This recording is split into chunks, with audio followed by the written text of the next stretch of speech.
35 ఏళ్ల తర్వాత తొలిసారి జమ్మూ కాశ్మీర్లో మొహరం వేడుక జరగబోతుందన్నారు మల్కాజ్గిరి ఎంపీ ఈటెల రాజేందర్. హైదరాబాద్లో ఇమాం హుస్సేన్ వర్ధంతి శ్రద్ధాంజలి కార్యక్రమంలో ఆయన పాల్గొన్నారు.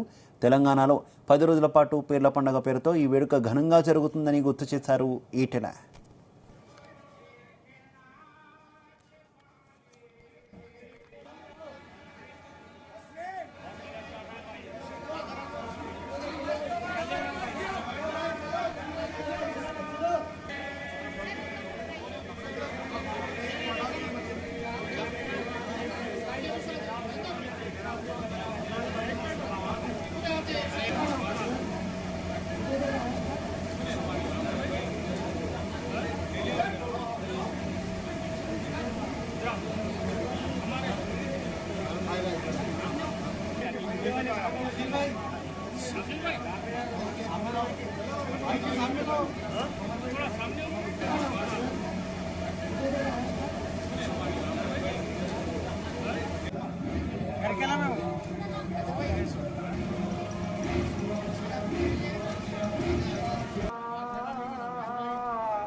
ఇమాం హుస్సేన్ గారి వర్ధంతి సందర్భంగా ప్రపంచమంతా కోటాను కోట్ల మంది దీంట్లో పాల్గొని శ్రద్ధాంజలి ఘటిస్తూ ఉంటారు.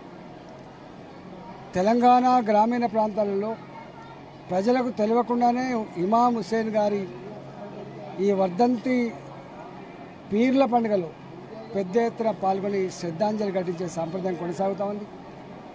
నేను ప్రతి సంవత్సరం ఇమాం హుస్సేన్ గారి ఈ వర్ధంతి సభలో నేను పాల్గొని శ్రద్ధాంజలి ఘటిస్తూ ఉన్నా. ఈసారి కూడా శ్రద్ధాంజలి ఘటించి పోతా ఉన్నా.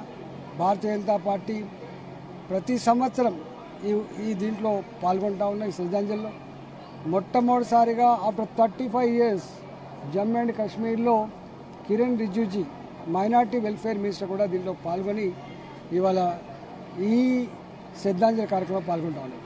ఇమాం హుస్సేన్ గారి వర్ధంతి సందర్భంగా ప్రపంచమంతా కోటాను కోట్ల మంది దీంట్లో పాల్గొని శ్రద్ధాంజలి ఘటిస్తూ ఉంటారు. తెలంగాణ గ్రామీణ ప్రాంతాలలో ప్రజలకు తెలియకుండానే ఇమాం హుస్సేన్ గారి ఈ వర్ధంతి పీర్ల పండుగలో పెద్ద ఎత్తున పాల్గొని శ్రద్ధాంజలి ఘటించే సాంప్రదాయం కొనసాగుతూ ఉంది.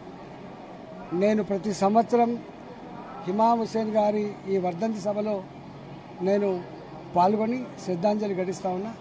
ఈసారి కూడా శ్రద్ధాంజలి ఘటించి పోతా ఉన్నా.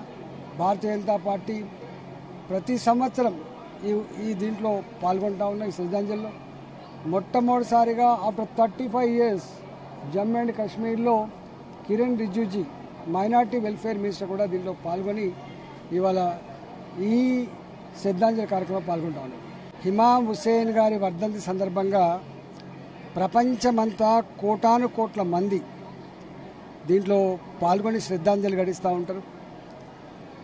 తెలంగాణ గ్రామీణ ప్రాంతాలలో ప్రజలకు తెలియకుండా